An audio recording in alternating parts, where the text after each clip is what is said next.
All right, folks, welcome back to the Steve Malzberg Show. And joining us now is our friend, former ambassador to the United Nations, the one and only John Bolton. Hello, sir. How are you? Hey, Steve. How are you? Thanks for having me back on. What, are you kidding me? Always our pleasure. Okay, so I'm reading here a statement from Russia's chief negotiator on Iranian issues, who said today that there was, quote unquote, no reason to break into applause, end quote, after the latest round of talks on Iran's disputed nuclear program. He said the results are better than what we had the last time around, but this does not guarantee further progress. There's no reason to break into applause. Things could have worked out better. First of all, your take on the fact that these talks are taking place with under the shadow, I guess, of John Kerry and Barack Obama thinking they could end the sanctions on Iran in a couple of months. I'm very worried about these talks. I think the administration is just obviously looking for a diplomatic win. They want to declare victory on a deal with Iran. I have it in mind that the president wants to show up in Tehran to shake the Ayatollah Khamenei's hand before his term in office is over. You know, maybe next fly on to Pyongyang to visit President Kim there. You know, you can always make a deal with an adversary by giving in. It's very easy. It's not you don't require an ace negotiator to do that, and I think that's what they went to Geneva to try and do. I find this quote by Ryabkov, the deputy foreign minister, very interesting. It's almost like a flashback for somebody who did arms control negotiations with the Soviets during the Cold War. You know, the leaks from the Western diplomats in Geneva where we're making progress, this is really significant, we're going to meet again in a couple weeks, again, demonstrating this zeal for the deal that the president wants. Now when Ryabkov comes, the Russian, to pour cold water on it, in effect, he's saying to those Western diplomats, you haven't given us enough yet. We're not satisfied. We want more. So they just up the pressure on the administration and the Europeans to make more concessions, which I am afraid they will be happy to do. Boy, I got to tell you, between Syria and this, Russia, they must be, having a ball, a party every single night. Vodka sales are up Yeah. in Russia. There's no doubt about it. And I don't think the administration either understands or cares about the impression that they're giving, because it's not just the signal of weakness toward the Russians and the Iranians that this shows, or the Syrians either. It's all of our adversaries all around the world. So just a few days ago, you have Xinhua, the official Chinese news agency, issue a statement calling for, and I'm quoting the translation now, the de-Americanization of the world. You know, they're feeling their oats over there. They see this chaos in Washington on the budget. They see the weakness in the Middle East, the weakness dealing with Iran, the weakness dealing with North Korea. Our adversaries are going to increase the scope and the pace of their challenges to the United States because they want to get them resolved while Obama's still in office. And the converse of that is that our friends and allies around the world are shaking their heads at what they see. I was just out in the Persian Gulf region, went to 4 countries. They can't believe what they're seeing in this White House. Well, none of us can, but it's very informative that they're feeling the same way. We're talking to John Bolton here on the Steve Malzberg Show. Before I get to some other issues, Israel kept up, its warnings on these talks, saying that these talks must not be another Munich. And I find this interesting that Democrats and AIPAC have interjected into this as well.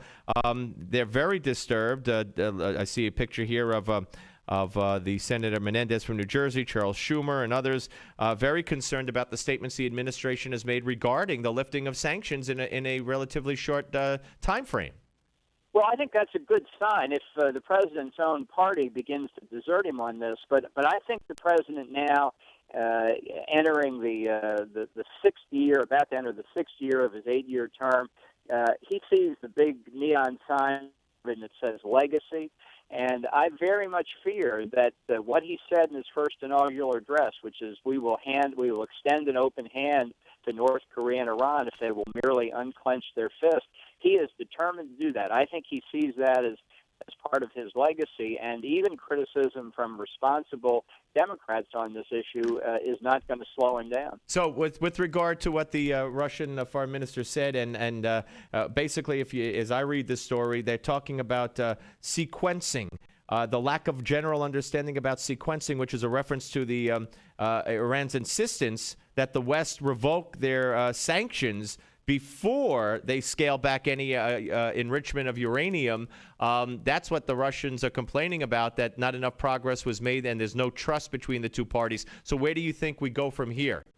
Well, again, I'm worried that the administration is so determined to reach a deal, even a bad deal, that they will agree to sequencing that gives the first concessions from the West to the Iranians expectation that they will reciprocate. I like to say, whenever you hear an American diplomat use the word sequence, hold on to your wallet, because something bad is about to happen. I think we will make real substantive concessions, probably in terms of some substantial alleviation of the economic sanctions. And in response, the Iranians will make superficial concessions. They won't follow through on them, and then they'll demand more concessions on our part. So when we move first, if we decrease the intensity of the sanctions, that's a big plus for Iran. And they know not only do they get the immediate economic relief, it's very hard to torque the sanctions back up again once they're relaxed. Mr. Ambassador, you wrote a piece just the other day at the Pittsburgh Tribune Review on the implications of our raids into Libya and Somalia. Of course, in Libya, we've now brought back the person that we're seeking, supposedly responsible, or at least in part, for the embassy bombings in '98. But in Somalia, I was dumbfounded to hear in great detail how we retreated because there were too many women and children in the compound where our suspect was believed to be. So we couldn't afford to hurt women or children. So we just ran back and left. I mean, so give me your take on both of those. Well, look, this is the terrorists have used this before. They surround themselves with women and children, use them as human shields. How cynical is that? And we should have known this before. You know, we raided this precise locale to pick up another al-Shabaab or al-Qaeda terrorist in 2009 during the Obama administration. We know the area well, and I think that you know, we have to understand to operate. And not fall prey to the European disease of never wanting to take risks in order to nab these people. You know, it was once suggested by American NATO commanders that we attack the pirate villages along the coast of Somalia that were raiding ships out on the open seas. And the Europeans didn't want to do that because they said, well, if you attack the pirate villages, you may be violating the human rights of the people who live there. Well, excuse me, the people who live there are pirates. You know, this is the kind of thing that I'm sure the terrorists, the pirates, the criminals all around the world just shake their heads when they hear this. Yeah, and we announce proudly that if you surround yourself with human shields, almost no matter who you are, you know, our SEAL team will retreat and, you know, just live your life. It's insanity. Now, one more thing for you, Mr. Ambassador, and that is the shutdown. And you mentioned China, so you could touch on that as well. But what's your overall take on how this is all winding up? It appears the Senate's poised to vote. John Boehner said we lost, and he wants the House to vote on that Senate bill, and he's going to allow it, so it's going to pass. You know, I thought Boehner could have explained it a little better, saying we acquiesced because we weren't going to allow this president and his stubbornness to take us into uncharted territory, and for the good of America, we've in effect surrendered. But there was none of that. There was just, hey, we lost, and goodbye. Yeah, well, I think this has been badly handled all the way around for the past 3 or 4 weeks. I think one thing Republicans ought to stop doing is stop shooting at each other. We've had our tactical differences, that's for sure. People feel strongly about it. But the Republicans themselves are not the problem. The problem is in the White House. And I think fundamentally the lesson we have to learn is that parliamentary tactics, strategies ultimately mean very little. They don't really solve any problem. There's one thing that solves problems, and those are called elections. Until we get control of the Senate, until we increase our control in the House, Until we get the presidency, we're not going to get what we want. So, therefore, the question is, how do you expose the mistakes and the fallacies of the Obama administration's policies in ways that don't give him and his buddies in the mainstream media the ability to change the narrative from what we want? To believe that we could have forced the shutdown or the debt crisis to work to our advantage politically, you have to make one big assumption. And that assumption is that the mainstream media will treat us fairly. And it ain't going to happen. It isn't going to happen. So since you know the mainstream media will act like a megaphone for the administration, we needed another strategy. Now, I'll say this. Those who went ahead with the shutdown strategy did pose a question that leadership in Congress has not answered, and that is, you don't want to fight on this. You think it's inopportune. Okay, what are we going to fight on? So my proposal for the next couple months is let's talk now among Republicans. Let's decide on a strategy. Let's exchange chessboards. We're not playing checkers here. We're playing against a master strategist with a left-wing ideology who's playing a very long game. Let's spend the next 3 months plotting the strategy. When we come to the end of the continuing resolution, when we come to the debt ceiling again, let's figure out not just how to get a lot of publicity, let's figure out how to win this time and make the case to set up the November 2014 election. Wow.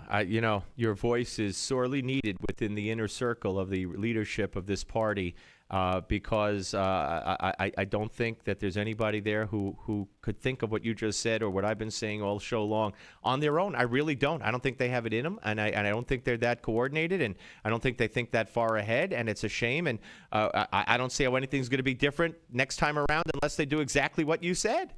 Well, we've got the chance. We've got time now. That's one thing you can say about this is now we can go back to talking about what a mess the rollout of Obamacare was. Right. The effect it's having on people's health insurance. Remind people the president said, if you like your health plan, you can keep it. Forget about that, too. That's changing for millions of people every day. This is a winning issue for us. Let's talk about the failure of Obamacare and set up the 2014 elections. Let's not talk about how we're denying Mrs. Smith her monthly Social Security check. Right. All right. Listen, Mr. Ambassador, always a pleasure. Thank you very much, sir. Thank you, Steve. Take care. That's Ambassador John Bolton, former U.S. Ambassador to the United Nations. He's exactly right.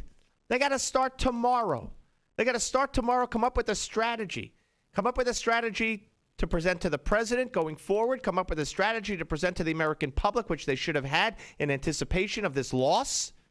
Spin the loss. And when I say spin, I don't mean lie. I mean tell the truth, but present it in a way that makes it look like it is.